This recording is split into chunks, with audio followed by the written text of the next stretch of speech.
बिस्मिल्लाहिर्रहमानिर्रहीम। Class 9 physics chapter number 3। आज का जो हमारा टॉपिक है वो है law of conservation of momentum. तो सबसे पहले हम उसकी स्टेटमेंट को समझते हैं।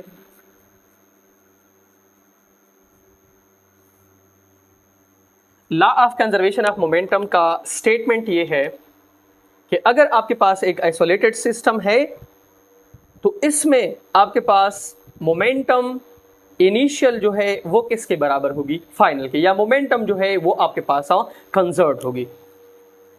स्टेटमेंट हम किस तरीके से लिखेंगे? For an isolated system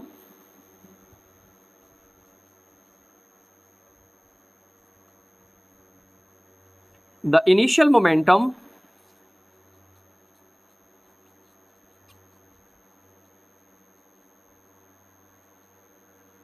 will be equal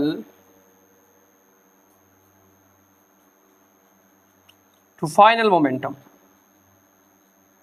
अगर आपके पास सिस्टम आइसोलेटेड है तो आपकी इनिशियल मोमेंटम किस चीज के बराबर होगी? फाइनल मोमेंटम के।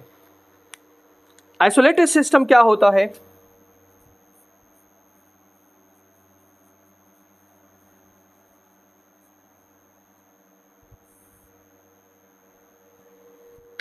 आइसोलेटेड सिस्टम आपके पास ऐसा सिस्टम होता है कि फॉर एग्जांपल अगर आपके पास ये एक कंटेनर है, इस कंटेनर के अंदर ये दो पार्टिकल्स हैं, ये एक दूसरे के ऊपर फोर्स लगा रहे हैं या ये दोनों आपस में इंटरेक्ट कर रहे हैं, लेकिन इन पार्टिकल्स के ऊपर एक्सटर्नल फोर्स जो है वो किस चीज़ के बराबर है?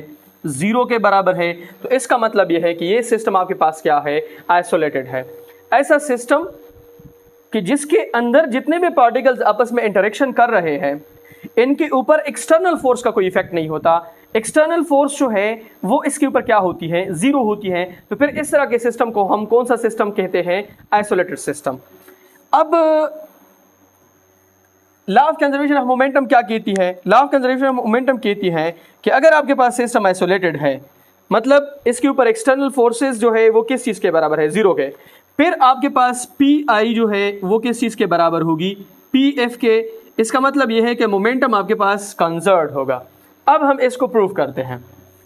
हमारे पास एक इक्वेशन था, F is equal to delta P by delta T. ये F को हम एक्सटर्नल फोर्स लेते हैं। अगर मैं यहाँ पे एक्सटर्नल फोर्स किस चीज़ के बराबर पुट कर लूँ? जीरो। तो delta P by delta T is equal to zero. दोनों साइड्स पे डेल्टा टी जो है उसको मल्टीप्लाई कर लें। Delta P by delta T into delta T, ये और ये आपस में क्या हो गए? कैंसिल। ये आपके पास जीरो। तो delta P is equal to zero. Delta P की जगह पे क्या लगोगे?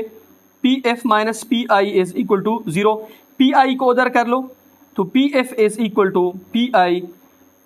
इस इक्वेशन से ये प्रूफ हुआ कि जब भी हमारे पास एक्सटर्नल फोर्स जीरो होगी तो इनिशियल मोमेंटम किस चीज़ के बराबर होगी? फाइनल। या हम इस तरीके से कहते हैं कि P will be equal to constant, momentum आपका क्या होगा? कंजर्व होगा। ठीक है।